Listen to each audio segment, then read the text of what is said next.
When the world goes quiet, some voices still remain. Not every soul finds peace when the clock strikes 12. There are stories hidden in the shadows, whispers drifting between the living and the forgotten. Some stories linger, some souls don't leave. Welcome to Stillness After Midnight, where every silence tells a story. If you're drawn to the mysteries that stir after dark, the voices that echo when the world sleeps, subscribe now and join us as we listen to the souls who still have something to say, because in the stillness, the truth finally speaks. Have you ever left your home angry? I mean really angry. The kind of anger that boils just beneath your skin, making the walls feel too tight, the air too thick, and even the silence unbearable. Have you ever stormed out after a fight, slammed the door behind you and told yourself, I just need some space, I'll cool down and come back later? And in that moment, you believed you had time to be better, time to say, I'm sorry. I thought I did too. I thought I could walk away, clear my head, maybe grab a drink, and then return with the right words, the right tone, maybe even a hug. That's how these things usually go, don't they? A fight, a break, a return, forgiveness. But life isn't a movie, and time, it's a liar. Because sometimes while you're out there deciding when to come back, life decides it's already over. That night, I left my house and never saw my wife and daughter alive again. One argument, one slammed door. One missed call turned into a lifetime of silence. I've replayed that night in my head more times than I can count. Every second, every word I shouldn't have said, every word I should have said. And now all I have left are memories that scream louder than any fight we ever had. So tonight I want to tell you a story, not because I want pity, not because I deserve forgiveness, but because maybe, just maybe, if someone out there is about to do what I did, walk away, wait, assume there's time, this story might stop them. Because this isn't just a story, this is my confession, my curse, my echo in the dark. That is the story of how I lost everything because I loved too little and realized it far too late. I never imagined silence could feel so loud. That night when the door slammed behind me, it echoed, not just in the hallway, not just down the porch steps, but somewhere deeper, somewhere inside my chest, where things were supposed to feel solid, permanent. It was just another argument. At least that's what I told myself. God, we'd had so many before. The kind where voices rise, tempers flare, and words start cutting sharper than they should. You say things you don't mean, or maybe things you do mean, but you shouldn't say aloud. That night, it was about something stupid. I don't even remember what started it. A missed chore, a forgotten date. Maybe I left the milk out again. But like always, it spiraled. Fast. Emily's voice, sharp, tight, breaking in places. My own, louder, angrier, filling the house like smoke. I remember our daughter's footsteps upstairs. Light, hesitant. She always knew when to hide. I should have stopped there. Should have taken a breath. Should have looked into Emily's eyes and remembered the woman I married. But instead, I grabbed my keys, muttered something cruel, and slammed the door. Hard. I remember the satisfying weight of it, the way it closed behind me like a wall. In that moment, I thought I'd won. Funny how you can win a fight and still lose everything. I didn't go far, just drove aimlessly, windows down, letting the night cool my rage. The radio hummed static. My mind played back our shouting match, each line twisted with bitterness. I didn't even notice the phone buzzing. Not at first. When I did, I glanced at the screen. Emily, calling. I let it ring. My pride told me not to answer. Let her stew. Let her worry a little. After all, I was the one who walked away. She should be the one to apologize. Right? The calls kept coming. 1, 2, 5, 10, each one a reminder that something wasn't right. But I didn't pick up. I wanted space, and I told myself she'd calm down. We'd talk tomorrow, but tomorrow never came. The night swallowed me whole, and in my stubbornness, I didn't realize I was already halfway gone. I pulled into a parking lot behind an old diner, sat there watching moths chase the glow of a street lamp, lit a cigarette I didn't even want, and thought about nothing, just emptiness. Do you know that feeling? That cold, hollow sense that you've stepped off a cliff, but the fall hasn't hit you yet? I didn't know it then, but I'd already jumped. When I got home, hours later, the house was dark. Too dark. No lights on. No Emily waiting by the window. No little voice asking, "Daddy, where did you go?" Just silence. I remember standing on the porch, hand on the doorknob, heart pounding like I was a stranger to my own life. Then, I saw it. Her purse, still hanging by the coat rack. Our daughter's favorite blanket, folded neatly on the couch. Their shoes, gone. And on the kitchen table, my phone, still buzzing. 18 missed calls. Something twisted in my stomach. I called her name. No answer. I checked every room, shouting now, panic rising. Empty. The car was gone too. That's when I knew something had gone terribly wrong. You see, Emily wasn't the kind to leave the house late at night, especially not with our daughter. Not unless she was looking for me. I checked the time. 1:43 a.m. I called her phone, straight to voicemail. I called again. Still nothing. I started to pace, heart hammering, mind spinning.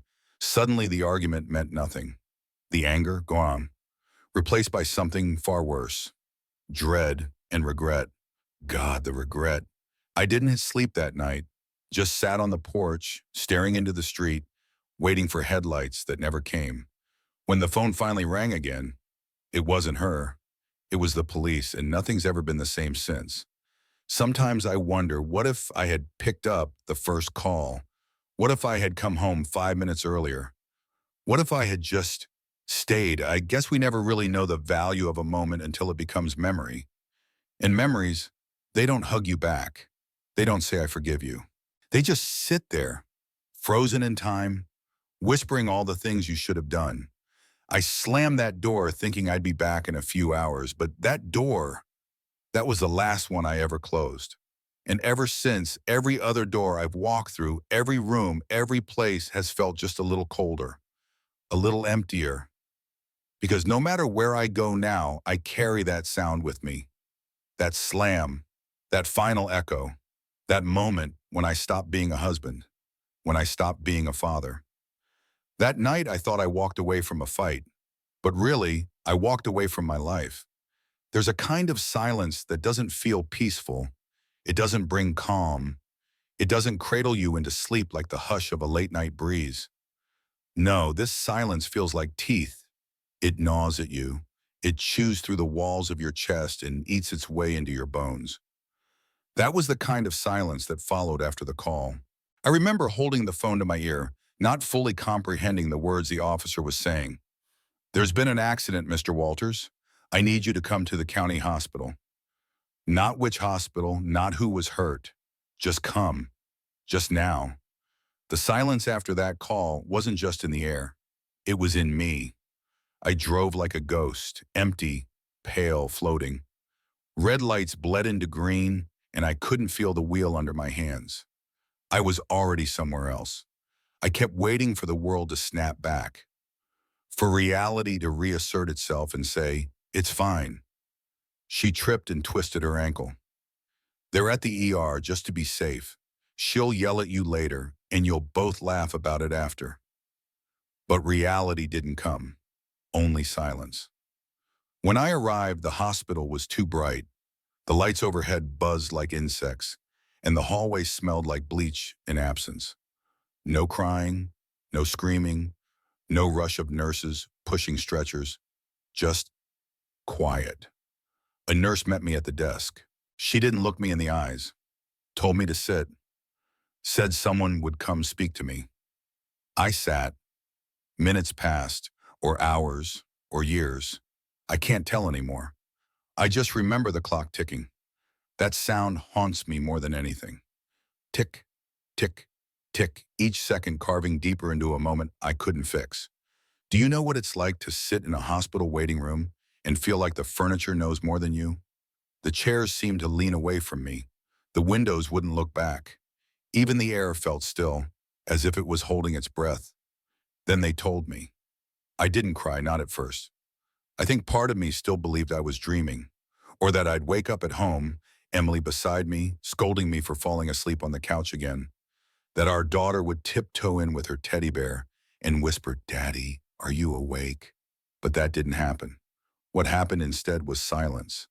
Days passed, maybe a week. I barely remember. I didn't speak to anyone. Not my brother who flew in, not the neighbor who dropped off food, not even the priest who offered to pray.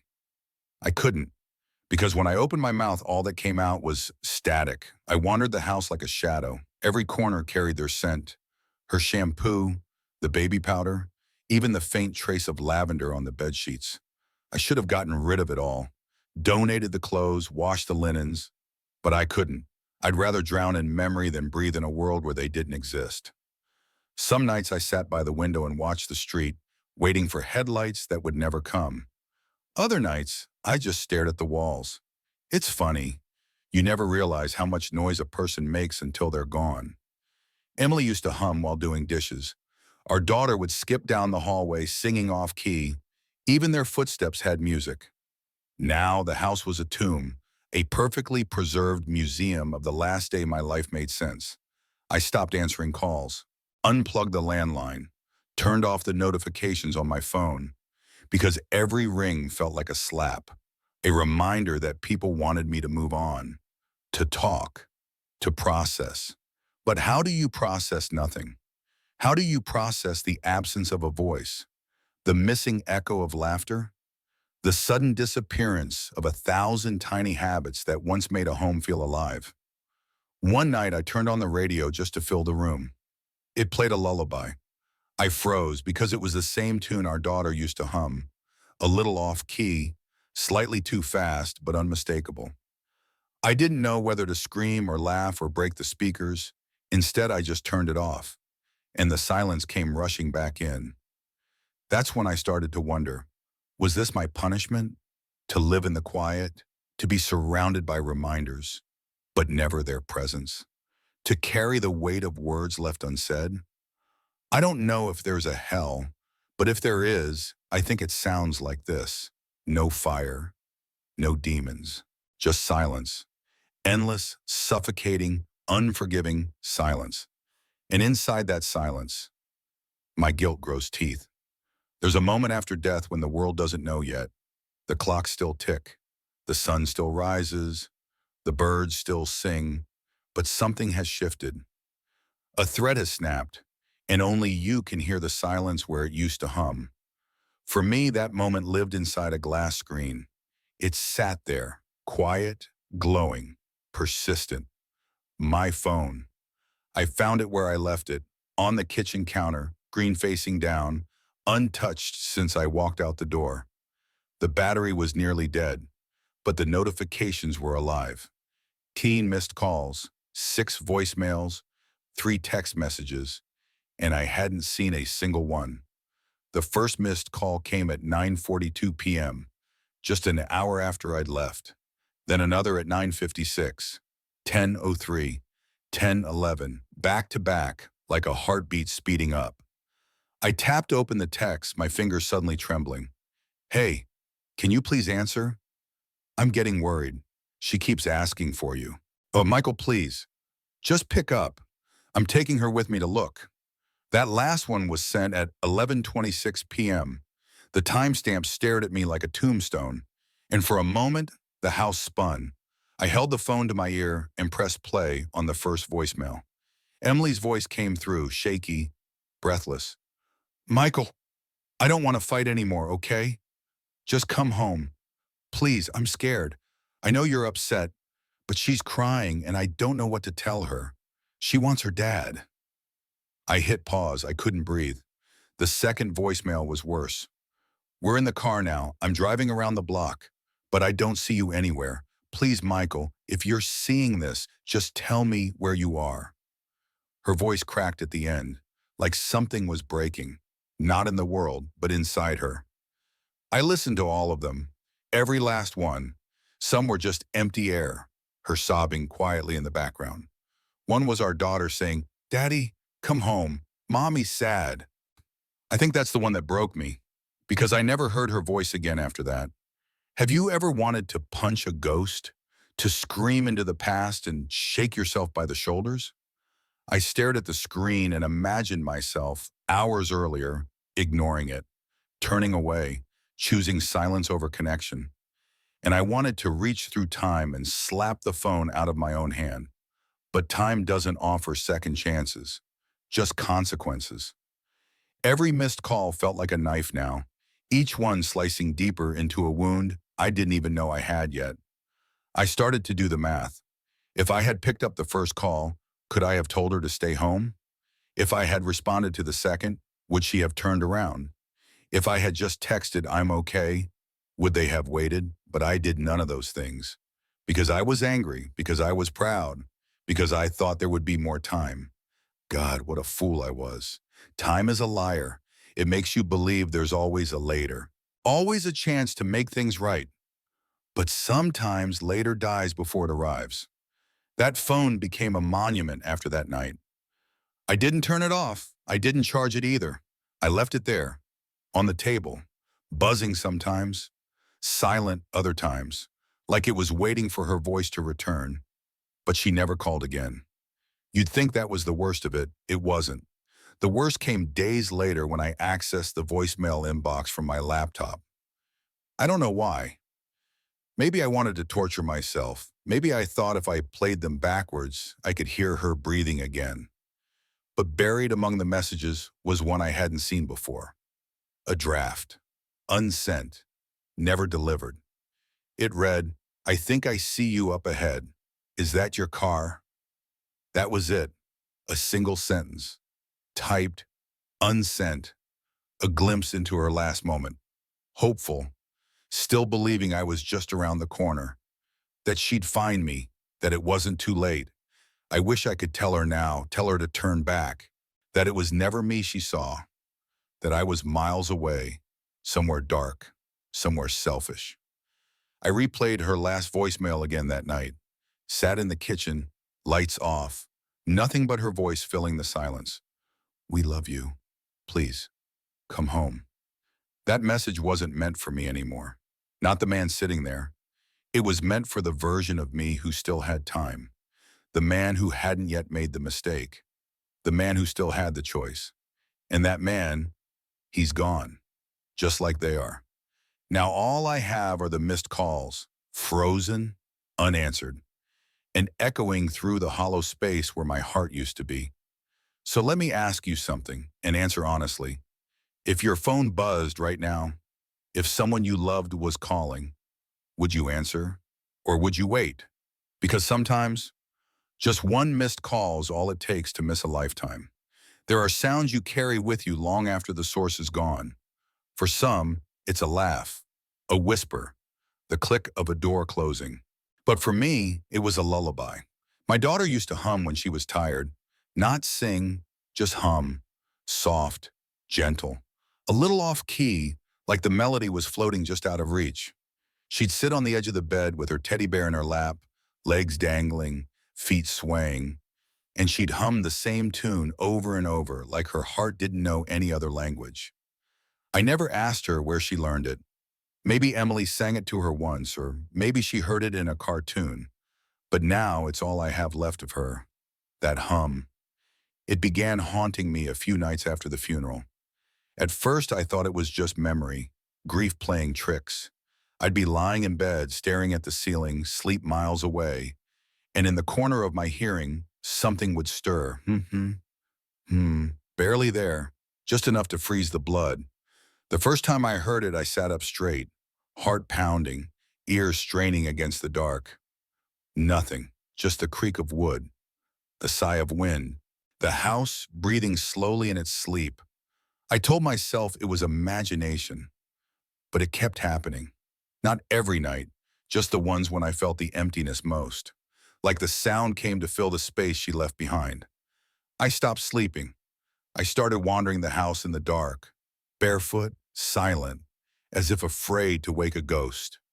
I'd check her room, everything untouched. Her blankets still folded, the books still stacked on her nightstand, her favorite stuffed bunny still sitting upright, ears bent like he was listening too. One night, I sat on her bed and just listened, and there it was again, that hum, so soft, so innocent. But this time it was closer. I held my breath, closed my eyes, and for a brief, cruel moment, I believed. Believed that if I just kept still, she'd appear. That I'd open my eyes and she'd be there, standing in her pajamas, clutching her bear, asking if she could sleep in my bed tonight. But when I opened them, nothing, just shadows. Still, I whispered to the room, "Sing it again, sweetheart, just once more." No answer. Do you know what it's like to miss someone so much that even their silence sounds familiar? I started humming it myself just to remember how it went, but it never sounded right coming from me. She had this way of dragging the last note, as if she was trying to make the moment last a little longer. God, I wish I'd listened more closely. I used to tune her out, you know. She'd hum while I watched the game, while I did bills, while I argued with Emily. It annoyed me sometimes, a childish tune repeating endlessly. I never thought it would become sacred. Now I'd give him anything to hear it one more time. Just one more hum, one more pause between the notes, one more breath. Instead, I hum it to myself like a prayer, a desperate chant, hoping maybe, just maybe, if I sing it enough, it will summon her from whatever place she's gone. But ghosts don't come when called. They come when you least expect them. One night I fell asleep on her bed, her blanket wrapped around me like armor. And in the middle of the night, I woke to a soft weight on my chest. I didn't open my eyes, didn't dare, because I knew what I'd feel, a small hand, a tiny head resting above my heart, and the hum, clear this time, no longer distant, no longer imagined. It was real, right above me, alive. Tears slipped down my cheeks. I didn't move, didn't speak, just listened. And then it faded. The weight lifted, the hum dissolved into the air, and I was alone again. But something had changed. The silence wasn't as sharp. The house no longer felt as hollow. It was as if her lullaby had stitched a small piece of her back into the world, like she had come to check on me, to tell me, "It's okay, Daddy, I'm still here, just not the way you remember." From that night on, I began hearing her in strange places, in the rustling of leaves outside the window, in the hush of rain on the roof, in the static between radio stations, always the same tune, always just out of reach. Sometimes I'd catch myself humming it in public, at the grocery store, in line at the bank. People would glance at me, confused. They didn't hear what I heard. They didn't carry what I carried. And so the world moved on. But I stayed, trapped in a melody, a song only two people ever truly knew. One is gone, and the other is me. There's a road about 7 miles from my house. It curves like a question mark through the trees, barely wide enough for 2 cars to pass without brushing mirrors. Locals call it Old Mill Road, but the signs are so worn they are barely legible now. That was the road they took. I didn't know it at the time. I found out later when the officer finally sat me down, voice low, eyes tired, as if he'd said this too many times already. They were found off Old Mill Road. It was raining, no other vehicles involved. I asked him to say it again. I think part of me hoped he'd change the story, that maybe I'd misheard, that maybe this was someone else's nightmare. But the facts were simple. Emily lost control on the curve. Tires skidded. The car slid through the barrier, one of those old wooden ones no one's maintained in years, and crashed down a shallow ravine. They said it happened fast, that neither of them suffered, that she must have tried to brake, but the road was slick, the tires worn. They said all the right things, but none of it mattered, because I was the reason they were on that road in the first place. I retraced their route later, drove it myself, middle of the night, same time, same rain. I needed to see what she saw, to feel what she felt. The wipers barely kept up with the downpour. The trees on either side loomed like judges, tall, dark, unmoving. And then I reached the curve. Even knowing it was coming, I felt the car slide slightly under me. Just a second. A flicker of loss of control. And in that moment, I understood. She wasn't being reckless. She wasn't speeding. She was searching. For me.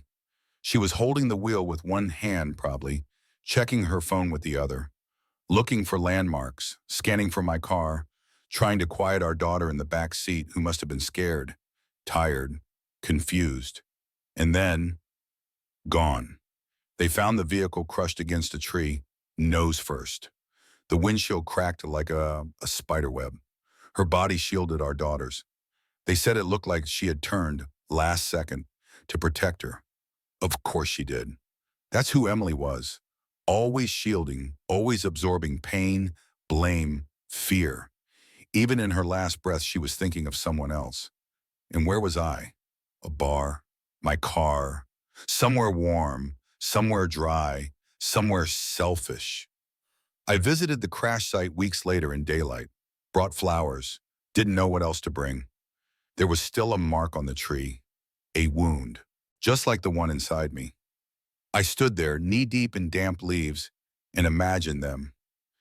Emily gripping the wheel, eyes wide, mouth forming my name maybe, or maybe a prayer, our daughter clutching her bear, looking out the window. Did she see me? Did she think Daddy was nearby?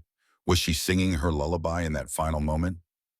I don't know, and that's the cruelest part of all. It's not the facts that haunt me. It's the gaps, the seconds I can never retrieve, the questions no one can answer. That road has taken on a life of its own in my mind. Sometimes I dream about it, but it's different, longer, twisted, endless. I walk it barefoot, the pavement cold. Fog curls around my ankles like fingers, and I hear something in the distance, a soft hum. Hmm. But no matter how fast I run, I never reach the car. Only headlights in the distance, blinking, fading. One night in that dream, I reached the ravine, and I saw them, but they weren't broken. Emily stood there, whole beautiful, holding our daughter's hand. She looked at me, not with anger, not even sadness, just disappointment. That hurt more than any scream ever could. She turned away, led our daughter down the road, and the fog swallowed them. I woke up gasping, sweating, alone. Since then, I can't drive past Old Mill Road anymore. I take the long way, even if it adds 20 minutes, because there are places that remember, places that hold on to echoes. And that road, it remembers everything, every missed call, every slammed door, every chance I had to turn back. Now it just sits there, waiting, curved like a question I'll never be able to answer. They say funerals are for the living, a ritual, a moment to say goodbye, to cry, to hold hands, to remember what was lost and promise, however falsely, that life will go on. But what happens when you feel nothing? Not anger, not sorrow, not even pain, just nothing. That was me. I sat in the front row, suit stiff on my shoulders, tie choking my throat like a noose. Two caskets, side by side. One full-sized, one so small it felt like a cruel joke. I didn't cry. I didn't move.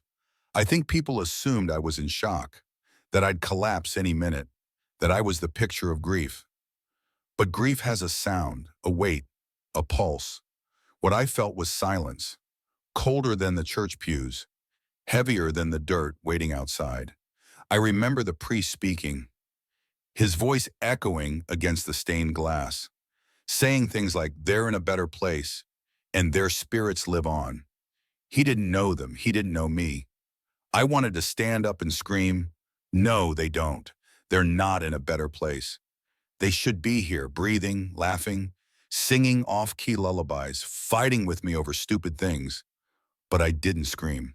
I just sat there, hands folded, eyes dry. At one point, my brother placed a hand on my shoulder. I didn't feel it. The service ended. People lined up to give condolences. "I'm so sorry for your loss." They were beautiful. "If you need anything," empty phrases, like wind passing through the hollow of a broken house. I nodded, thanked them, didn't remember a single face. Then I overheard it. Two women whispering near the back pew. "He left the house that night, didn't he?" I heard he didn't even pick up her calls. Whispers, but loud enough to cut. They weren't wrong. I walked out. They died looking for me. I didn't answer. They never came back. No sermon can soften that truth. Later at the burial, I stood by the graves and watched as the caskets were lowered. Rain tapped the umbrellas like anxious fingers. Mourners drifted away one by one. Only a few stayed until the last shovel of dirt was tossed. I stayed longer, long enough for the gravediggers to exchange glances. But I wasn't ready to leave. Because if I walked away from that spot, I'd be walking into a world where they no longer existed. And I didn't want that world. So I stood there, in the mud, in the rain, staring at two mounds of dirt like they might suddenly reject the lie we had buried. Like they might say, "No, this was a mistake. Give them back." But the earth stayed still, cruel, final, indifferent. It wasn't until the cemetery closed that I moved. And even then, I didn't go home. I couldn't, because the house felt wrong, haunted, not by ghosts, but by absence. So I drove. Nowhere in particular. Gas station coffee, empty roads, cheap motel, room 206. That's where I slept that night. If you can call it a sleep. The bed was hard, the air stale, the wallpaper peeling, but it didn't matter because nothing mattered anymore. Do you know what it's like to feel like a side character in your own life? Like the main story ended and you're just wandering the post-credits, waiting for the screen to fade to black. That's what grief did to me. It didn't make me cry. It didn't make me scream. It hollowed me, took the bones of who I was, and left a man-shaped shadow behind. The funeral was supposed to be closure, but how do you close something that never had a proper ending? How do you bury a lullaby? How do you say goodbye to a pair of shoes still sitting by the door? A scent still clinging to the pillows? A voicemail you keep replaying just to hear them breathe? You don't. You just go on. Or at least, you pretend to. They say a house is just wood and nails, but I know better now. Some houses, they remember. They breathe. They wait. I came back weeks after the funeral. The front lawn had grown wild. Weeds pressed against the porch like mourners who never left. I stood on the front steps for what felt like hours, keys clutched in hand, unsure if I had the right to enter anymore. It didn't feel like my home. Not anymore. It felt like theirs. Like the walls had absorbed their last breaths and decided I was the intruder. Still, I went in. The door creaked, not in that friendly way it used to, but like a warning, a groan, as if the house itself resented me. I paused in the hallway. The silence hit harder inside. I hadn't expected the air to still smell like them. Emily's jasmine perfume, my daughter's cherry bubble bath. I stood there, eyes closed, breathing it in. It was like being punched in the chest by memory. I should have left, but something in the house pulled me deeper, as if it was waiting for me. I walked from room to room like a stranger, my footsteps slow, every creak beneath me echoing like a question. In the kitchen, two cereal bowls still sat in the sink, dried milk crusted around the rims, spoons resting like bones. No one had touched them. I hadn't realized until then, I never cleaned up, never came back after the accident. The house had remained frozen, like it was holding its breath, waiting for us to return. Even now, it felt like time hadn't moved at all. Except me. I was older, heavier, ghost-like. I wandered into the living room, one of her shoes still tucked under the couch, a crayon drawing taped to the wall, smudged but vibrant. Stick figures, mommy, daddy, me, all smiling, all holding hands. I sat on the couch. The cushions sighed beneath me like they remembered my weight. I leaned back and stared at the ceiling. That's when I noticed it, the mirror across the room. It didn't reflect me. Not fully. There I was, but somehow fainter, washed out, like the mirror wasn't sure I belonged anymore. I got up and stood in front of it, and what I saw wasn't right. My mouth didn't move when I spoke. My eyes blinked out of sync, a delay, a lamb. Then for a brief moment, just one breath, I saw someone else, same face, same clothes, but the eyes, different, alive, present, not broken. I stumbled back, looked again, just me. But I knew what I saw, the house did too. It was playing with me. It remembered. In the hallway I heard footsteps, light, quick, a child's. I froze, heart clenching, turned toward the sound. Nothing, just the hall, the closed door to her bedroom. I stepped forward, each floorboard groaning like it didn't want me to proceed. I opened the door. The room was exactly as she'd left it. Stuffed animals lined the bed, books stacked neatly, her nightlight still plugged in, shaped like a star. Then I saw it, a handprint, small, on the inside of the window pane, not dusty, fresh. I reached out, touched the glass, cold, but the handprint remained. That night I didn't sleep. I sat in her room until sunrise, waiting for the sound again. It never came, but the house, it watched me. I could feel it. Not in a haunted house cliché kind of way. It wasn't malicious. It was patient, as if it knew what I had done. And still, it let me in. It kept me. Sometimes I think the house had made a decision that it would never let me forget, never let me move on, because I belonged to it now. Like the bowls in the sink, the crayon drawing, the silence in the walls. I had become part of its architecture, a man-shaped hollow. And the house, it waited, not for them, for me, Tori, to remember, to repent, to fall apart. And I did. Every night, in every room, in every soundless space, I fell apart, quietly, completely, like the house wanted. You ever look into a mirror and wonder, is that really me? Not in the casual way, not the I look tired or I've aged kind of reflection, but in that sudden, bone-deep knowing, the man staring back isn't you anymore. It started the night I stayed too long in the bathroom. I hadn't meant to. I'd wandered in sleepless again. The faucet dripping, the light above the sink flickering in that erratic rhythm that makes you feel like time's glitching.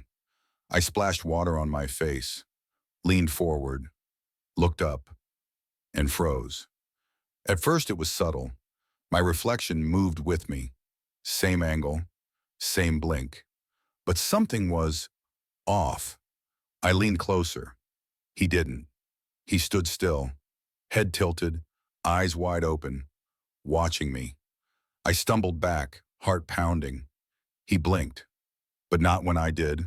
And then he smiled, not a warm smile, not a sad one, a knowing smile, like he'd been waiting, like he'd finally caught me looking. I should have run, smashed the mirror, turned off the light, and left. But I couldn't, because deep down I wanted to know who he was. "You're not real," I whispered. The reflection cocked his head. Then he spoke. "Neither are you." The words didn't echo in the room, only in me. They were soundless, like a thought I didn't create. I stared, afraid to blink. "Who are you?" He stepped forward, but I didn't. He filled the glass, taller somehow, straighter, unbroken. His eyes had light, his skin held color, his face wore peace. "I'm you," he said, "if you had loved her right." I felt my knees buckle, gripped the counter to stay upright. That's not fair. No, but it's true. The mirror showed a world I'd never lived, one where I stayed that night, held her, answered the phone, a world where my daughter still sang lullabies into the morning. I shook my head. "You're just guilt." He nodded. "Guilt with a voice, with a face, with everything you lost." He stepped closer. So close now I could see the veins in his eyes. Do you want to switch? My breath caught. What? Step in, take my place, live the life you gave away. It was a trick, a hallucination. Grief finally cracking open my mind like an eggs on pavement. But still, for a moment, just one, I wanted it. To crawl into that glass, to trade pain for peace, to become the man I should have been. I reached out. The mirror was cold, unmoving. He didn't touch back. He just smiled again and whispered, "Too late." The light above flickered, went out. When it came back on, he was gone. Just me again. Gray, tired, empty. But something had changed. From that night forward, the mirror never looked the same. Sometimes I'd catch glimpses, a flicker of him, just out of sync. He'd turn left when I turned right, raise his hand a second late. Other times he just stared, silent, patient, waiting, like the house, like the memory, like guilt, wearing my skin. I started avoiding mirrors, brushed my teeth in the dark, shaved by touch, because I couldn't bear to see what I'd lost, what I could have been. Let me ask you something. Have you ever been haunted by yourself? Not the version others see, but the one you never became? Because that's the worst kind of ghost. The one that doesn't leave footprints, doesn't knock on walls.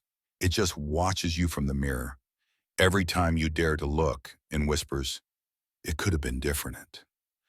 It started with small things. At first I thought it was grief. I'd walk into the corner store where I used to buy milk every Sunday morning, and the cashier, Greg, who'd known me for 6 years, looked at me like I was a stranger. "You new around here?" he asked, scanning my items without a trace of recognition. I laughed awkwardly. "No, Greg, it's me, Michael." He blinked, paused, then gave a polite smile, the kind you reserve for tourists or someone asking for directions. "Well, welcome to Brookfield, Mr. Michael." I left the store with a pounding heart and a paper bag that suddenly felt too heavy. I tried to brush it off. Grief does strange things. Blurs time, distorts perception, clouds what we think we know. But it didn't stop. The mailman, Ron, who'd once brought balloons for my daughter's birthday, handed me a stack of letters one morning and called me sir. Not Mike, not Mr. Walters, just sir. He didn't even blink when I waved, didn't mention the condolences, didn't ask how I was holding up. He just walked away. I stood on the porch for a long time that day, watching him fade down the street like a thread being pulled from fabric. Even my neighbor, old Mrs. Callahan, the one who used to bring over homemade cookies every Christmas, acted like I didn't exist. I passed her on the sidewalk. She nodded, polite, distant. Then she asked, "Excuse me, do you know if the Walters still live here?" I felt the words punch me in the gut. I, I am Michael Walters." She tilted her head, puzzled. "No, I mean the man who used to live here with the little girl and the lovely wife." My mouth opened, but nothing came out. She smiled apologetically and walked on. And just like that, I became a ghost in my own town. No one remembered me. No one spoke my name. Not even when I stood 2 feet away. It wasn't dramatic. There were no screams, no pointing fingers, no sudden disappearances, just a slow erasure, like the world was peeling me off, layer by layer. At the diner, the booth we always sat in was gone. At the park, the bench where I'd tied my daughter's shoes one autumn afternoon had a new plaque, in memory of someone we used to know. I began to question everything. Was this real? Was I alive? Had I died in some unnoticed way, lost inside grief or rage or guilt, and the world had simply kept going without me? One night, desperate for answers, I went to the police station, walked straight up to the front desk. The officer on duty looked young. Knew I asked to speak with the detective from the accident, the one who'd called me that night. He pulled up records, frowned. "Sorry, sir, no record of that case." "What do you mean? 2 deaths, Emily Walters, her daughter, Old Mill Road. It was raining. It was..." Sir, he interrupted gently, we don't have any file like that. I've been here 3 years. I think you may be confused. Confused, that's the word they all used. Like I'd imagined it. Like the past had folded in on itself, and I was the only one left holding its ashes. I stumbled out of the station into the night. The streets felt unfamiliar. Stores I swore used to be there were gone. Signs had changed. The bakery where I bought Emily's favorite peach pie. Now a tech shop. No scent of sugar, no laughter from behind the counter. I wandered for hours, trying to find someone, anyone who knew me. But every conversation ended the same way. Sorry, don't think we've met. Nope, never heard that name. You must be thinking of someone else. I wanted to scream, to shake them, to tear the truth from their mouths, but deep down, I knew I was disappearing. Not physically, but piece by piece, emotionally, historically, existentially. And the terrifying part, a small, quiet voice inside me whispered, maybe this is what you wanted. Maybe I'd slammed that door so hard the world had decided to leave me behind. To grant my unspoken wish, I just want to be left alone. Be careful what you ask for. Sometimes the universe listens too closely. That night I returned home and stood in front of the mirror again, no longer afraid, no longer surprised. And there he was, the other me, the version the world hadn't forgotten. He looked rested, anchored, remembered. He didn't speak this time, just raised a hand and waved. The letter wasn't hidden. It wasn't folded into a journal or sealed in a box of memories. It wasn't tucked behind a photograph or trapped between the pages of her favorite book. No, it sat plainly on her desk, open, unsent, untouched. I found it on a Wednesday afternoon, if days even mattered anymore. The sun was slanting through the blinds just right, casting a line of light across the paper like a spotlight. I almost didn't read it. Part of me was afraid it would be angry, accusing, a final strike from a woman who had every right to blame me. But when I picked it up, her handwriting shook me more than her words. It was soft, gentle, half-finished, as if she couldn't decide if she was writing a letter or a goodbye. It began simply, Michael, I don't know if I'll give this to you. Maybe I'm just writing it to understand how I feel. Or maybe I'm writing it in case I can't say it out loud later. Already my throat tightened. Her voice was in every curve of the pen stroke. I could almost hear her reading it, sitting cross-legged on the bed, twirling her hair the way she did when she was nervous. You've been angry lately, distant. I know it's not all about me. Life gets heavy, work, bills, routines, but when you shut me out, I feel like I'm screaming into a hallway that keeps stretching longer. Like I'm running towards someone who keeps turning away. God, she knew. All the things I thought I had kept buried, hidden behind a mask of stress and silence. She saw through it. I'm not writing this because I want to fight. I'm writing it because I miss you, the real you, the man who used to sing to me while doing dishes, the one who'd sneak notes into my lunch bag even when we were broke, the man who cried when he held our daughter for the first time. I paused. My fingers gripped the page tighter than I meant to, because I remembered that moment too. Her hair was stuck to her forehead. The room smelled like blood and hope. And in my arms was this tiny, blinking creature. And I wept like a child. I forgot I could cry like that. She misses you too, you know. She watches the door when it closes. She hums your song when she thinks I'm not listening. She asks me, why doesn't Daddy laugh anymore? And I never know what to say. I had to sit down. My knees couldn't hold me anymore. You don't have to be perfect. You don't have to fix everything. I just want you to let me in. Whatever you're feeling, I'd rather carry it with you than watch you carry it alone. And then, the last line, unfinished. I love you, even when... That was it, just a dash. The pen stroke trailing off like she had been interrupted by time, by worry, by a crying child. Or maybe by death itself. The paper trembled in my hands. Though I wasn't moving, My eyes blurred the ink, but still I didn't cry. Not yet. Instead, I whispered to the empty room, "I'm here now." But it was too late. The house didn't answer. Only the creak of a floorboard in another room. Only the soft whistle of wind against the window pane. I folded the letter, held it against my chest, and for the first time since they left, I let myself remember. We had met in college. Not in some cinematic moment across a crowded room. No, it was messy. She spilled coffee on my notebook, apologized 10 times, then sat next to me every day after that, like she needed to make it up. We didn't fall in love all at once. It happened slowly, in the shared glances, the inside jokes, the way her hand found mine under the table without needing a reason. I remember the first time I told her I loved her. We were in the rain, of all cliches. She was laughing because I forgot the umbrella, and I blurted it out like it had escaped from somewhere inside me I couldn't control. She stopped laughing, just looked at me with those eyes that always saw through the noise, then whispered, "Good, because I love you too."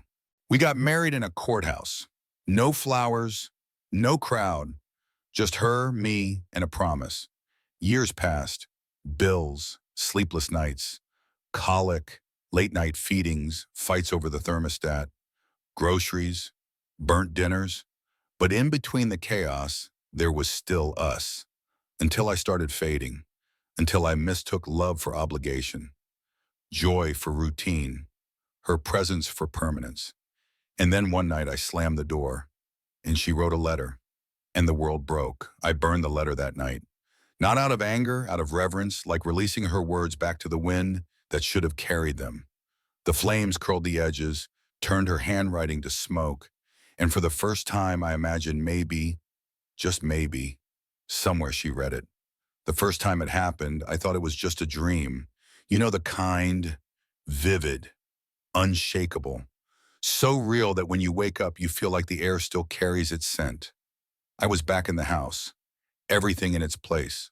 Her laughter from the kitchen, our daughter's footsteps upstairs. It was before the fight, before the door slammed, before the world cracked open. In the dream I knew what was coming. I felt it like a second heartbeat, pounding beneath my skin. I tried to speak, tried to tell her, "Emily, don't leave. Don't go looking for me. Stay here, please." But the words caught at my throat. My mouth moved, no sound came out.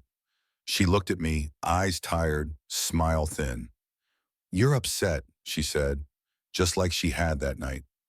"Maybe go take a walk. I'll wait." And no matter how hard I tried to change it, I walked out, every time. The door slammed, the phone rang, the rain fell, and they died, again and again and again. The second time I tried to stay, forced my feet still, clutched the edge of the table, refused to move, but something pulled me. Some invisible thread tied to that choice, dragging me toward it. And even as I screamed, clawed, begged, I watched myself grab the keys, watched the scene unfold like a play I'd already seen 100 times. Each time I told myself, this time I'll stop it. But the night always wins. The silence always follows.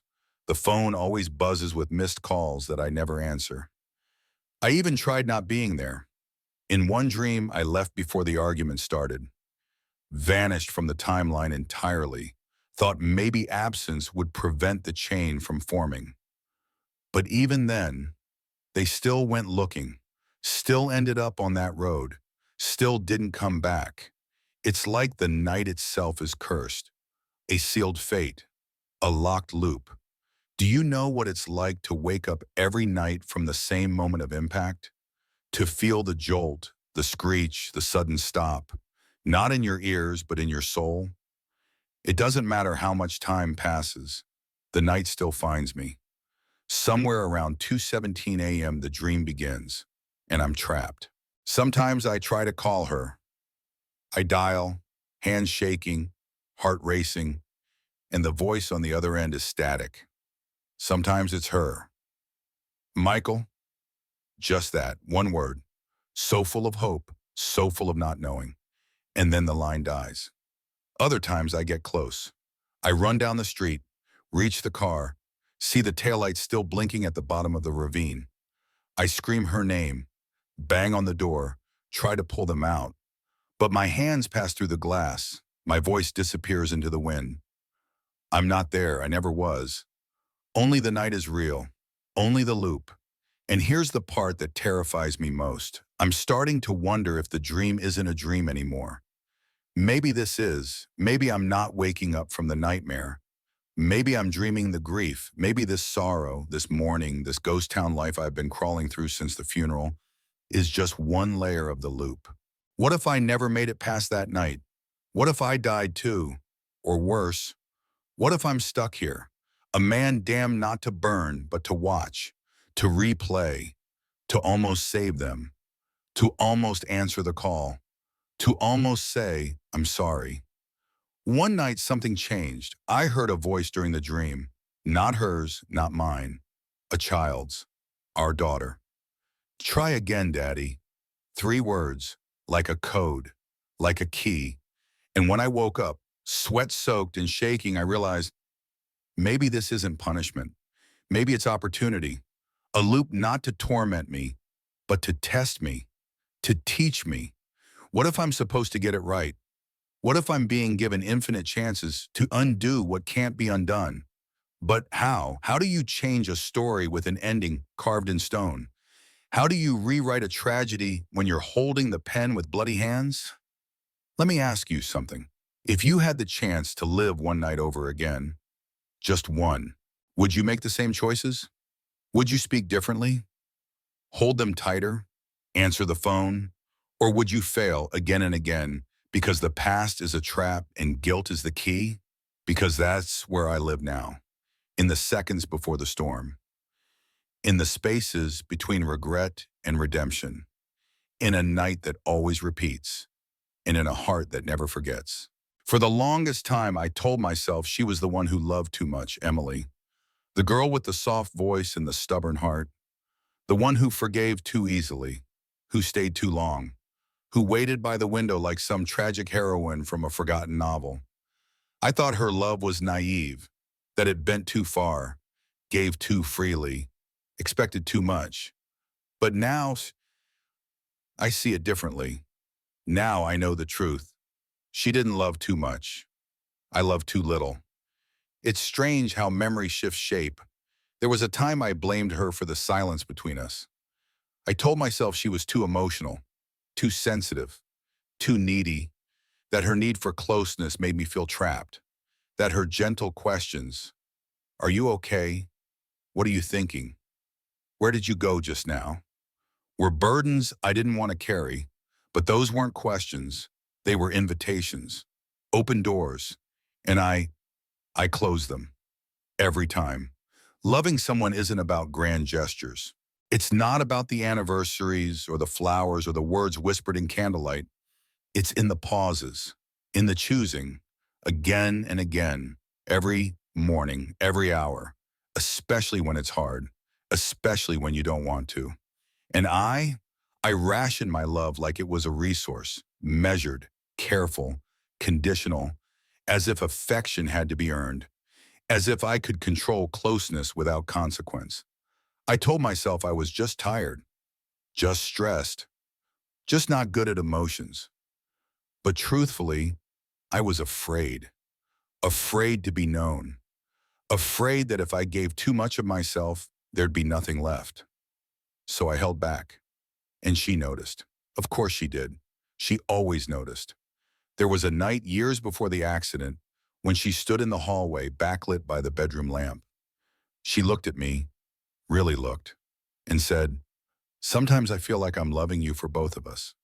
And I laughed, shrugged it off, said something clever, deflective. I didn't realize that was her last try, her final attempt to pull me close before she stopped asking. Now, in the echo of her absence, I see her everywhere, in the way the sunlight lands on the pillow, in the open toothpaste cap, in the cold side of the bed that never warms. She didn't demand much, just presence, just willingness, just me. And I gave her fractions, moments, scraps. I loved her like she'd always be there, like I had all the time in the world, but love doesn't live in promises. It lives in action. And when she needed mine, I walked away. Let me tell you something nobody admits. Indifference is louder than anger. It's what lingers. It's what bruises. And I wore my indifference like armor. Thought it made me strong. Thought it made me safe. But all it made me was hollow. I found her journal recently. I shouldn't have read it, but guilt gives you strange permissions. In it, she wrote, I wonder if he still sees me, or if I've become part of the furniture. Useful, reliable, but ultimately unnoticed. That line broke me, because she wasn't wrong. I saw her every day. But I didn't see her. I saw roles, tasks, noise, but not the woman, not the soul beside me. You want to know what regret feels like?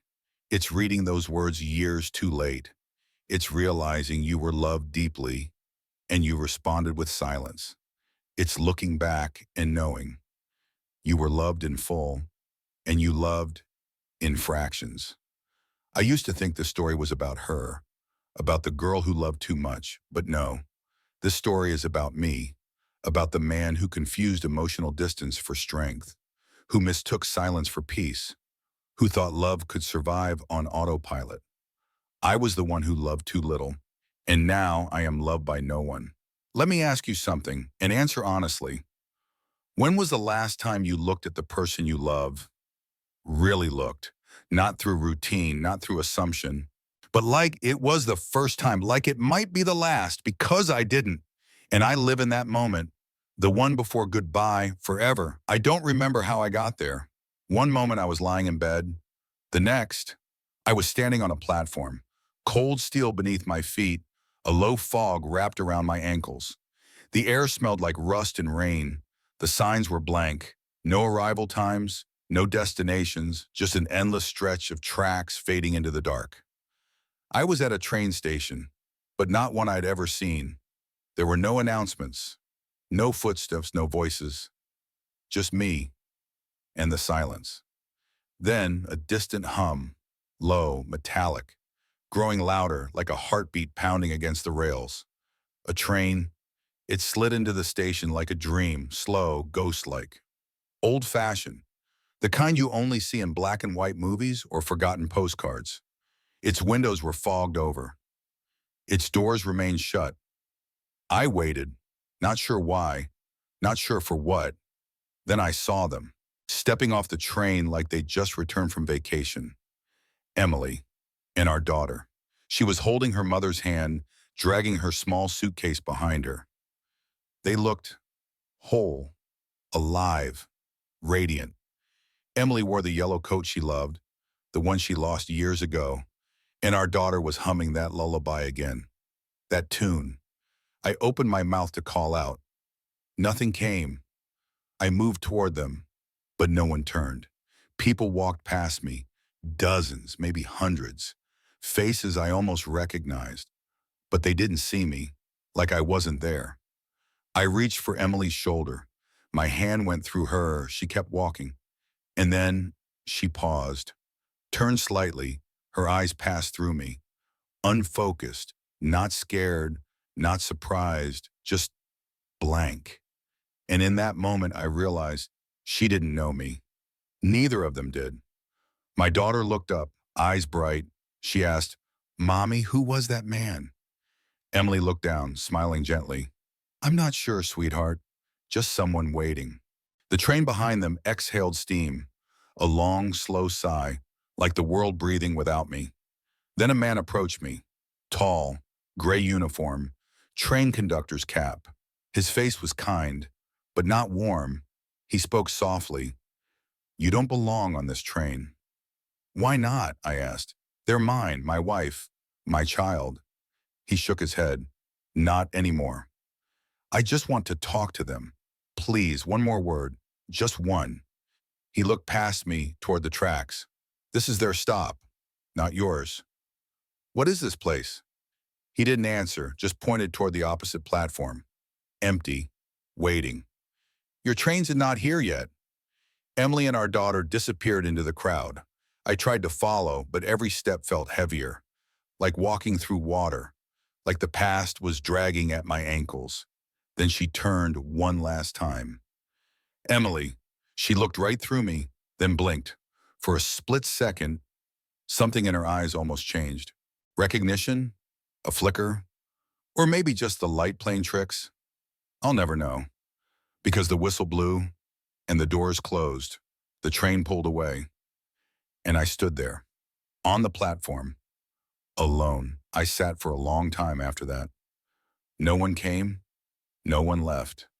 Just that empty opposite track, that promise of something that never arrived. Eventually, the conductor returned. "Why am I still here?" I asked. "Because you haven't forgiven yourself yet." "Is that what it takes to move on?" "Not move on," he said. "Move through." "What if I never can?" He placed a hand on my shoulder. "Then you'll keep watching trains leave without you." Then he was gone. Let me ask you something. If the people you loved the most forgot you, utterly, completely, would you still love them? Even if they looked through you like air? Even if their smile was for someone else now? Because I do, and I always will, even if all I ever get is the view from the platform.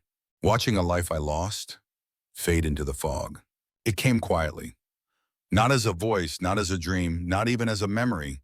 It came as wind. Late one night when the house felt particularly heavy, when even the silence had grown tired of me, I was sitting on the porch, wrapped in a blanket that still smelled vaguely of her. The stars were faint, clouds hung low, and the air was still, too still. Then the wind moved, soft, sudden, a breeze through the trees, and in it I heard something, a whisper, not with my ears, but somewhere deeper. "It's okay, Daddy." 3 words, no thunder, no fanfare, just that, gentle, undeniable. And somehow I knew. It was her. I didn't react at first, didn't cry, didn't speak. I just sat there letting the wind move through me. It brushed my cheek like a tiny hand, lifted the edge of my sleeve, played with the chimes that hadn't rung in months. "It's okay, Daddy." What did she mean? That she forgave me? That she wasn't angry? That she understood? I wanted to believe it. God, I needed to believe it, because I'd built a prison of what-ifs. What if I had picked up? What if I had stayed? What if I had just loved louder? And now, with 3 small words, she was letting me go. No, she was setting herself free, because forgiveness, it's never for the one who broke the world. It's for the one who carries the weight of being broken. The next day I walked. No destination, no phone, no plan, just walked. Through the town that forgot me, through the park, down to the lake where we once fed ducks on Sunday mornings. And there, on the bench, the one with the new plaque, I sat. Let the sun warm my face. Watch the water ripple like breath. The wind stirred again, and with it, a sound. Feathers, hundreds of wings. I looked up. Doves, white, silent, gliding in a slow, deliberate spiral above me. A strange calm washed over me. Not joy, not sadness, just presence. For the first time in what felt like years, I was here. Not stuck in the past, not chasing ghosts, not trapped in guilt, just present. Later that night, I returned home and found something strange. On my desk sat a folded paper crane. I hadn't made it. No one had been in the house. It wasn't there before, but there it was. Simple, perfect, delicate. I picked it up. On one wing in faded ink was written, "Sing her lullaby." I didn't hesitate. I walked into her room, sat on the bed, held the stuffed bunny that had lost its shape, and I sang.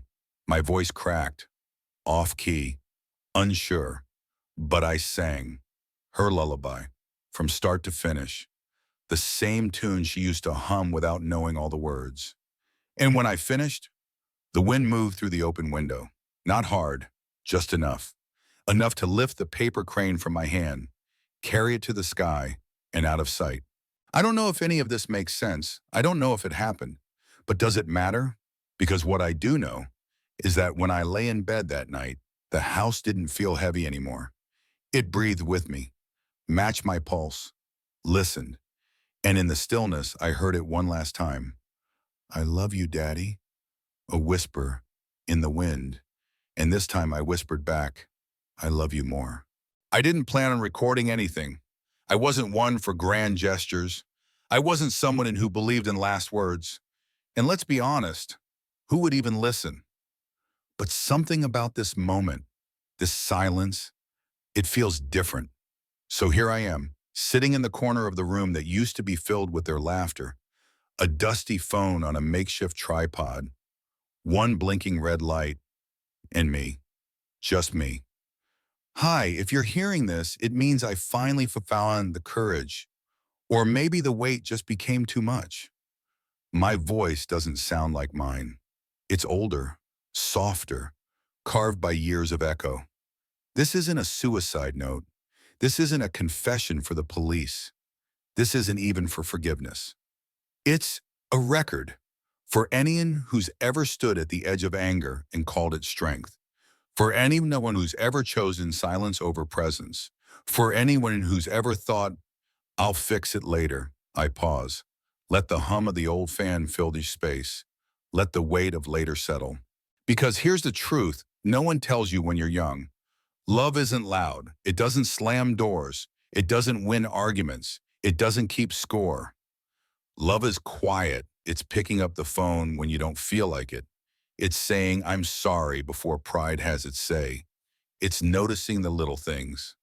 The sea, the shift in tone, the look that says, please don't walk away right now. Love isn't a feeling. It's a decision.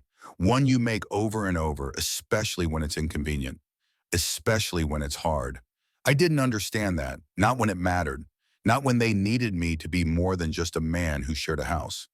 They needed a husband, a father, a presence, and I gave them distance, measured love, timed affection, like it was a currency I was afraid to spend.